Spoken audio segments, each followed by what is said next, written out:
ভোরের প্রথম আলো ফুটতেই সৌদি আরবের পাহাড়গুলো মেঘের সাদা চাদরে ঢেকে যায়। সবুজ উপত্যকার বুকে শীতল বাতাস বয়ে চলে, আর সূর্যাস্তের সোনালি আলো পাহাড়ের গায়ে আঁকে অপূর্ব রঙের ছোঁয়া।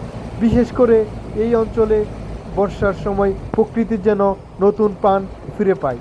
চারদিকে ছড়িয়ে পড়ে সবুজের সমারোহ, যা পর্যটকদের মুগ্ধ করে রাখে। সৌদি আরবের পাহাড়গুলো মরুভূমির বুকে লুকিয়ে থাকা এক স্বর্গরাজ্য। মেঘে ঢাকা চূড়া, শীতল হাওয়া আর প্রকৃতির নীরব সৌন্দর্য হৃদয়কে ছুঁয়ে যায়। এখানে দাঁড়ালে মনে হয় পৃথিবীর সব ক্লান্তি যেন পাহাড়ের।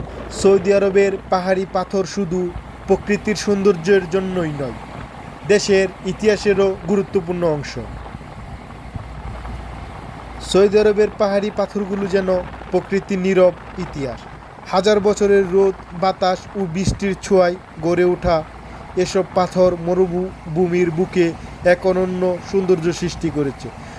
পাহাড়ের চূড়ায় দাঁড়িয়ে দূরের পাথরের উপত্যকা দেখলে মনে হয় প্রকৃতি নিজেই এক বিশাল শিল্পকর্ম এঁকে রেখেছে।